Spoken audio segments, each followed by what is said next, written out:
Более 100 лет от битвы при Павии и до сражения при Рокруа бал на поле боя в Европе брала испанская пехота. Причем дело не национальности. Там были всякие ланскнехты, и немцы, и австрийцы, и венгры, и бельгийцы, голландцы. Захватало всяких. Дело в организации боя. После битвы при Павии конница ушла с полей сражений. Она не могла нанести удар вооруженной огнестрельным оружием и длинными пиками пехоте. А пехота решала все вопросы. Польша в этом плане очень сильно отставала от остальной Европы, потому что за неимением средств для наема очень эффективной и очень дорогой пехоты польские короли продолжали созывать посполитое оружие и оперировать кавалерийскими массами. Но в нашем случае и даже это второразрядная, второстепенная, по большому счету неэффективная орда была лучше, чем казачье воинство, где вообще не было ни дисциплины, ни порядка, ни обучения, где не было ничего. Где была одна казачья вольница, столь любезная украинским историкам. Казачья вольница – это полная, тотальная и абсолютная антитеза воинскому порядку. И естественно, что ничего путного воинство из казаков сделать не могло. Что и доказало восстание Наливайко.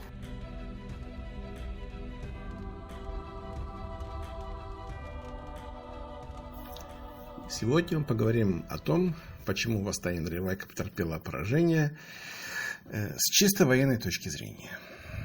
Почему это произошло политически, экономически мы уже разъяснили.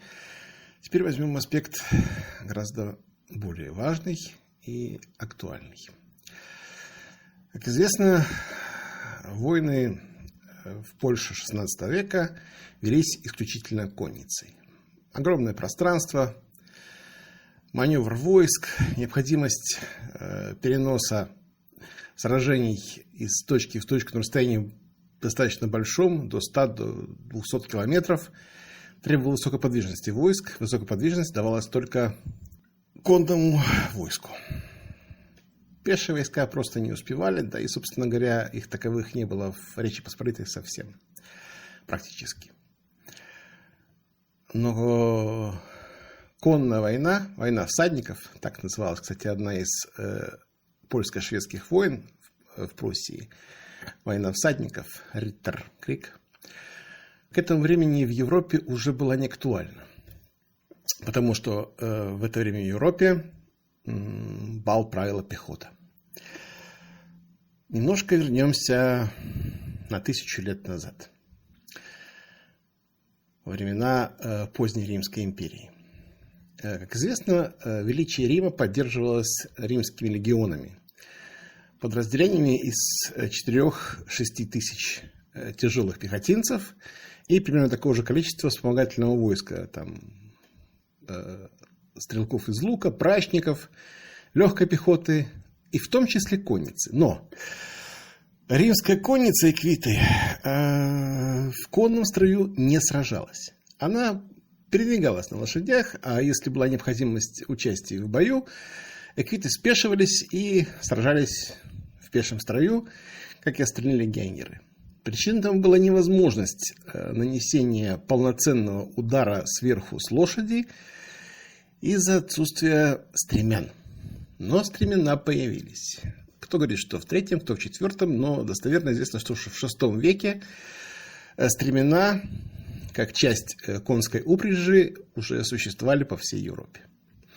И на смену римским пехотным легионам начала приходить наемная варварская конница, которая, собственно говоря, и решала все задачи в сражении. Эта конница потом преобразилась в тяжелую кавалерию, в рыцарскую кавалерию, надела латы. Появилась целая традиция посвящения в рыцарстве, обучения рыцарскому бою в конном строю. Латы совершенствовались, из обычных железных панцирей они стали стальными. К 15 веку, начало 15 века, рыцарская конница, закованная в броню, была абсолютом на поле боя. Ничто не могло ей противостоять, и все, в общем-то, войны были это войны между небольшими рыцарскими отрядами во главе со своими суверенами. Но времена меняются. Времена меняются, тем более в военном деле, которое требует постоянного совершенствования. Что есть бой? Нанесение вреда противнику с сохранением жизни своих солдат. То есть, кто раньше попадет во врага мечом, копьем, стрелой, арбалетным болтом, тот и победит. И вот на поле боя появляется лук. Английский тисовый лук двухметровый, который многие считают концом рыцарской конницы. На что можно возразить, что да, битвы при Кресси и Азенкуре увенчались полной победой англичан, но затем была битва при Патте мая 1429 года, которая, собственно, явилась зеркальным отражением Азенкура. То есть при Патте французская рыцарская кавалерия на голову в лоскуты разнесла английских лучников, английскую пехоту, все достоинства которых, легкость строя, умение управлять луком и небрежение латами, сделались их недостатками. Нельзя сказать, что Столетняя война явилась концом рыцарской конницы, но серьезный звоночек прозвенел. Тем не менее, рыцарская конница оставалась существовать. Французская армия, как самая рыцарская из всех армий средневековой Европы, продолжала делать упор на рыцарскую тяжелую кавалерию. Погребальным колоколом для этого рода оружия явилась битва при Павии. Не будем тут вдаваться в предысторию этого сражения. Это не цель нашей лекции. Лишь укажем на то, что в этой битве легкая испанская пехота и ланскнехты имперские, вооруженные аркебузами, нанесла катастрофический урон французской рыцарской коннице, при том, что та даже не смогла достичь боевых порядков фузелеров и хоть как-то отыграться за своих павших товарищей. Аркебуза, а позже мушкет, начал стремительный прорыв на поле боя.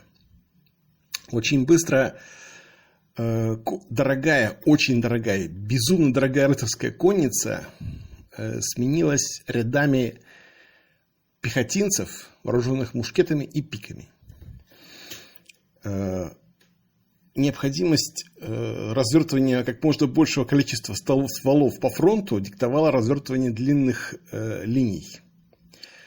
Линия пехотинцев, состоящая из 3 шеренг, она давала такую плотность огня мушкетного, что никакая рыцарская кавалерия даже и близко не могла подойти к этому строю, что это не тому, чтобы прорвать его. А если уже ситуация накалялась до того, что конница приближалась на опасную дистанцию к строю мушкетеров, вперед выходили пикинеры и отражали атаку конницы уже длинными 5-6-метровыми пиками. То есть конница перестала быть ударной силой европейских армий уже к середине XVI века. Ударной силой европейских армий сделалась пехота, вооруженная мушкетами и пиками. Прежде всего, испанская пехота. Вообще, XVI век – это золотой век испанской пехоты. Она в это время воевала везде, воевала достаточно успешно. Тут и итальянские герцогства, и Нидерланды. Мушкет и пика, вместе сочетаясь, делали испанскую пехоту невидимой. Рокруа, 19 мая 1643 года. Мушкеты на изготовку! Огонь!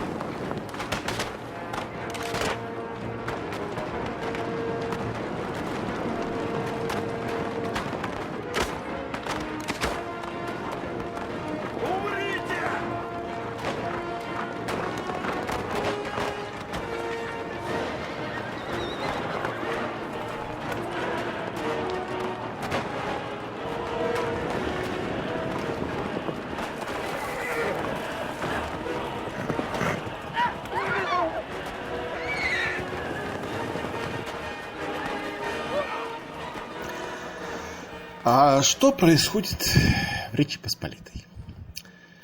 Для того, чтобы иметь обученную пехоту, вооруженную мушкетами и пиками, нужно иметь деньги. Как я уже говорил прежде, польское государство, как государство, денег на это не имело. Поэтому комплектование вооруженных сил Польши для войны со Швецией, с Москвой, с турками продолжалось на архаичной основе призыва ополчения дворянского. Дворянское ополчение, то есть посполитое рушение, комплектовалось по принципу: вот тебе надел земли с тяглами, в случае войны ты обязан его отрабатывать своей кровью. Теоретически польский король, а с конца 15 века польский сейм, объявив посполитое рушение, располагал силой в 15-20 тысяч сабель. Теоретически этого хватало для того, чтобы отразить любое наступление и перейти в наступление самим. На практике это не срабатывало. И чем дальше, тем не срабатывало больше. То есть, если при Кирхгольме поляки побеждали, польская конница, то уже в войнах Густава Адольфа они постоянно несли поражение и откатывались все дальше и дальше. И закончилось все тем, что шведы захватили всю Польшу. Но это будет чуть позже. Пока же поляки, комплектуя свое войско конницей, все дальше и дальше уходили в архаику, отставали от современных армий. Но посполитое рушение все же было очень серьезным войском по сравнению с казачьей вольницей. Вот это было вообще. Теоретически каждый казак был мастером рукопашного боя. Теоретически казачьи сотни, хоругви и полки был прекрасным инструментом для ведения маневренной легкой войны на рубежах. Практически в серьезном сражении, как это было в августе 1596 года под Эстергомом, казаки могли использоваться лишь на вспомогательных участках, там, где заведомо не могли встретить линию мушкетеров, готовых к открытию огня. Как только они натыкались на такое войско, на тех же самых янычар, которые, выстроившись в длинные шеренги, могли вести постоянный огонь из мушкетов, казаки откатывались с большими потерями. Хуже того, казачья вольница, воспеваемая многими поэтами и писателями, это смерть для любого боя. Потому что в разгар любого сражения казаки могли вдруг решить, что эта война не их, и уйти, бросив товарищей на смерть.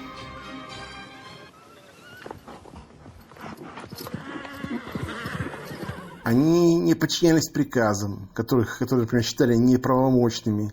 Они могли не выйти в поход, который считали бессмысленным. Это не было войско в классическом понимании. Это было именно временное объединение людей, объединенных каким-то общим интересом. Как правило, имущественным, финансовым. То есть казаки сбивались в свои прайды, чтобы грабить. Турков, татар, своих, не принципиально. То есть для этого казаки были хороши, для ведения какой-то серьезной настоящей войны нет. Как-то я читал про поход татарского войска на помощь туркам в 13-летнюю войну. Смутила такая фраза, вернее, развеселила. Но татары обманули казаков, пройдя через Коломыю. Вот как может 15-тысячное конное войско, идущее грабить, испугаться 2000-го конного отряда, который где-то там стоит в Коломые? Это смешно. Украинцы вообще, конечно, сильны в таких вот похвалах своим казакам. Ну, на самом деле, казачье войско – это не войско, это сбродня. И восстание Наливайко показало это очень ярко. А потом покажет восстание Хмельницкого, кстати. То есть, если в Переяславе казаки решили уходить на московскую сторону, то им нужно было уходить на московскую сторону, бросив все лишнее и на рысях. Вместо этого они погрузили на повозки свои семьи, свое имущество, свой бакшиш, взятый в Литве, и не спеша поползли к Лубнам, где и были окружены и уничтожены.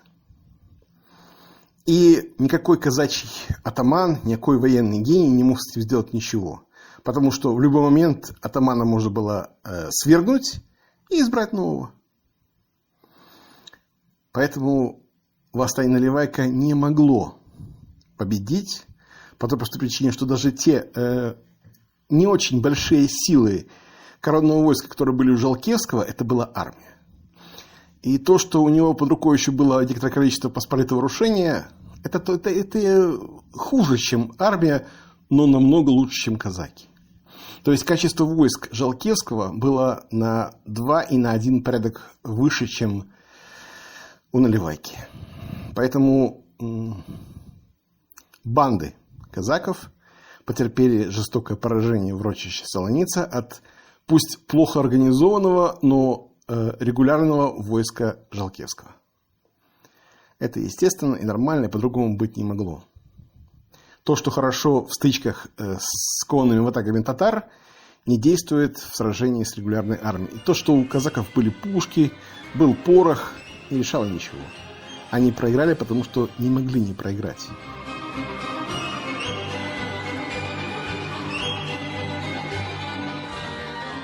Я уж не говорю о том, что, столкнувшись с настоящими армиями в настоящей войне под Эстергомом, Наливайко прекрасно понимал цену своему войску.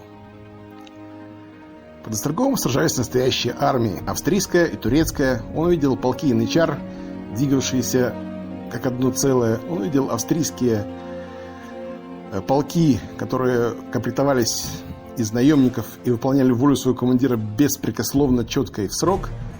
Понимал, что по сравнению с ними, та вольница, которой он формально руководит, именно что формально, потому что его избрали и могли избрать еще раз кого-нибудь другого, это второсортное и даже третьесортное войско. Казаки – это не армия. Какие-то серьезные вопросы решать казачьим войском было, к сожалению, невозможно.